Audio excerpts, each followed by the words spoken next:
Hello and welcome to AI Market News by LM. Now, just before we start, a quick disclaimer. This video's audio is automatically generated by NotebookLM, an AI-powered tool. The reference sources used in the summary are listed in the video description. As this content is AI-generated, there may be errors in proper names, pronunciation, or unnatural speech. This video does not provide investment or trading advice.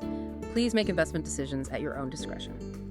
Okay, so it is Tuesday, September 23rd, 2025, and Wall Street sentiment is, well, it's really riding high. Extremely high. We're seeing the S&P 500 securing its 28th record high just this year. 28th, wow, and the Nasdaq's continuing that historic run as well. Absolutely. Okay, let's try and unpack this a bit. Our mission for this deep dive is to really synthesize the drivers behind what's being called an extreme greed environment right now.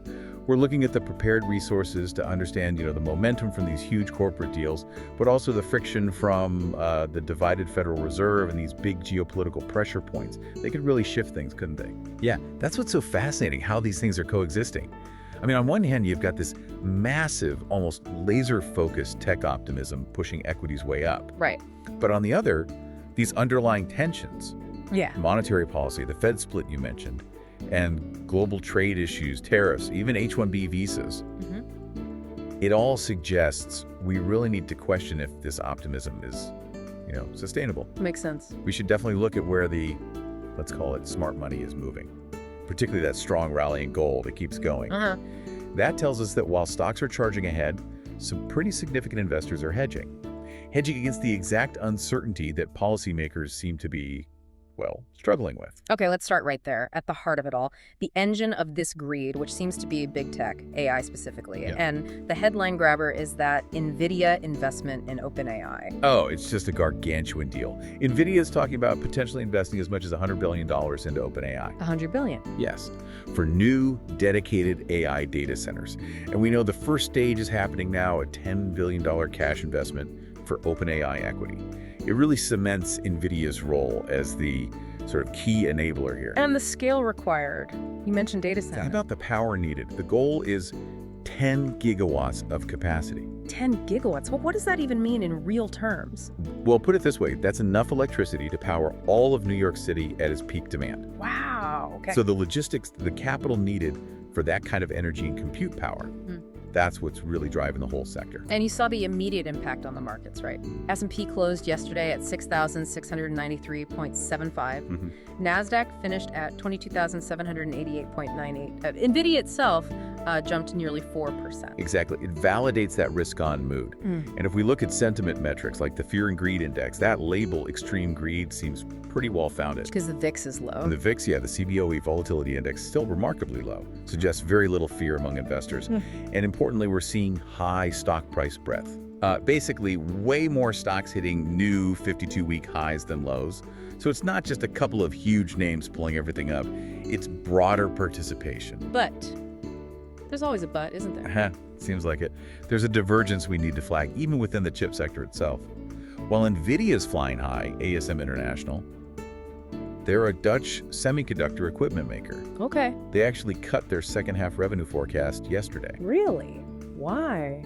They cited lower than expected demand, apparently because other big players like Intel and Samsung are struggling a bit in the advanced AI space. That is a fascinating contradiction. If AI needs 10 gigawatts of power, why are only sort of specialized players like NVIDIA biting while Intel and Samsung are apparently having trouble? It suggests the optimism right now is maybe extremely narrow. The market seems to be making a sharp distinction between the enablers, the ones making the GPUs, the specialized gear, and the wider ecosystem. Ones who still need to figure out how to actually use or make money from AI effectively. Exactly. So the market's being very selective about which AI bets deserve this extreme greed label. It's not a blanket thing. Okay, so that selective optimism, that confidence, it's now running headlong into this really public and quite severe debate about U.S. monetary policy.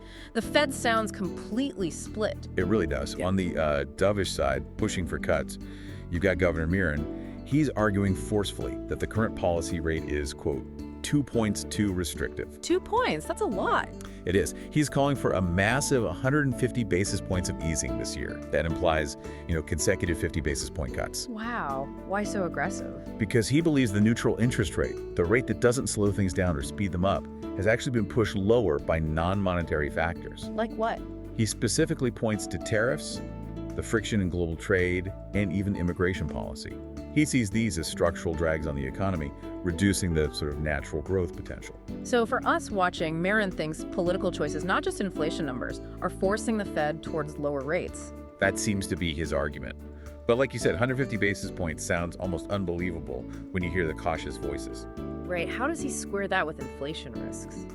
Well, he doesn't seem as worried, perhaps seeing the drags as deflationary, but it's in sharp contrast to speakers like Bostic, Uzelm, and Hammack. Their big concern is inflation is still too high, structurally. And cutting too fast could just reignite it. Exactly. They worry about the economy overheating again. They fundamentally disagree with Marin's calculation of that neutral rate and think the Fed needs to stay restrictive until inflation is clearly heading back to 2%. So where does the market stand? Swap markets are pricing in 2 more rate cuts this year. So the doves have some influence, but clearly not the 150 basis points Marin is advocating for. Okay, let's shift gears a bit. Global capital flows. Yeah. What's the dollar doing? It feels like it's been weakening, which usually helps overseas markets. That's right. The U.S. dollar index is currently hovering near 96.972. That reflects a broader trend of dollar weakness. And that's good for Asian stocks. Yes, for 2 reasons. A weaker dollar makes their exports cheaper globally, and it boosts the dollar-based returns for U.S. investors holding those foreign assets. It's why Asian stocks are actually heading for their best outperformance relative to the S&P 500 since 2017. Interesting. What about key currency pairs? Euro USD. The euro-dollar is trading around 1.1795. Some analysts see potential upside towards maybe 1.25 longer term. But not the really high levels we saw years ago. Probably not. The analysts stress that structural changes in the global economy make those much higher levels unlikely now, and USD JPY is at 147.78. Though we should note, Japan's market is closed today for the autumn equinox holiday, so liquidity might be centered there. Okay, so given all this market euphoria, the low VIX, the risk-on mood, this brings us back to that contradiction we talked about, gold. Yes. Gold. Why is gold, the ultimate risk-off asset, rallying so hard? Is it just chasing the promise of Fed rate cuts, or is it genuinely a hedge against all this uncertainty we're discussing? I think it's both. But the scale of the rally suggests hedging is playing a much bigger role this time. How high is it now? It's nearing $3,800 an ounce. It hit a fresh record high just yesterday, above $3,700. $3,800? While rate cuts do weaken the dollar, which helps gold, the fact that it's surging alongside a low VIX, that tells us investors are likely using it to hedge against policy risk and political risk. So uncertainty about the Fed, about tariffs, about trade friction, rather than just pure economic fear. Precisely. It's a different kind of hedge this time. And it's starkly different from crypto. Bitcoin's around $112,000, but the space shows a real lack of rally. That's unusual for a risk-on period, isn't it? Very unusual. The low volatility in crypto has actually led to significant liquidations of bullish bets. It suggests institutional money right now prefers gold as its uncertainty hedge. Let's dig into those policy risks Governor Marin mentioned, starting with the friction from U.S. immigration policy changes, the H-1B fee. Right, the Trump administration's order imposing that huge $100,000 fee on new H-1B applications. It's widely seen as a pretty serious threat to U.S. tech progress. Because historically, foreign workers have been key. Incredibly key. Estimates suggest foreign workers accounted for somewhere between 30 to 50% of U.S. technological advancement in recent decades.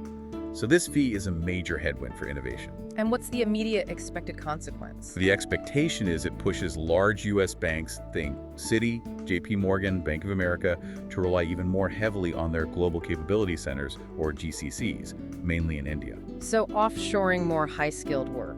Essentially, yes. These GCCs handle complex tasks, tech development, risk management.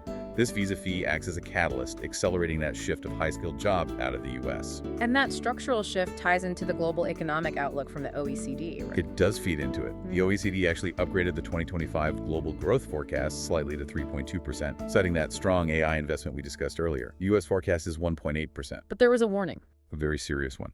They highlighted the impact of high U.S. effective tariffs, which now average 19.5%. 19.5%. How does that compare historically? That's the highest level since 1933. 1933, during the Great Depression. Exactly. The height of Smoot-Hawley, global trade collapse, isolationism. The OECD is basically warning that the full, potentially recessionary impact of returning to that kind of 20th century protectionism hasn't fully hit yet. So they expect a slowdown. They project global growth slowing to 2.9% in 2026, and the U.S. slowing further to 1.5%. So on one side, the U.S. is ramping up protectionism to historic levels, but then we hear about a possible thaw in U.S.-China trade relations, the Boeing deal. It's a confusing picture, isn't it? Is that thaw real or just optics? Probably a bit of both. Washington and Beijing are reportedly in the final stages of talks for a huge Boeing order, potentially up to 500 planes. That's significant. Politically, yes, it's a high-profile centerpiece. And it follows some progress on the very tricky TikTok deal licensing the algorithm to a U.S. entity on Oracle's watch.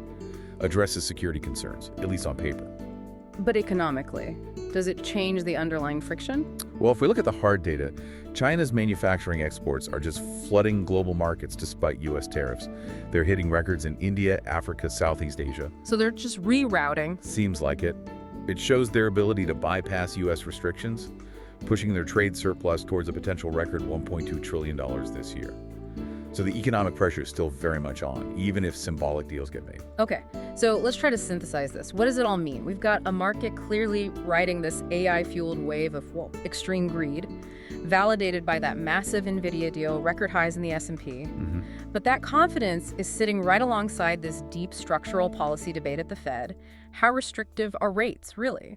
And these serious, almost historic friction points in global trade and immigration. It's a precarious balance. For those tracking the immediate data points that could tip this balance, we should check investing.com theater for what's coming up. All times are USET. Okay, what should we watch? Today at 9:45 a.m., we get the flash S&P global PMIs for manufacturing and services. That'll give us a fresh read on U.S. economic health. Crucial. But the main event today is likely Fed Chair Powell speaking at 12:35 p.m. USET.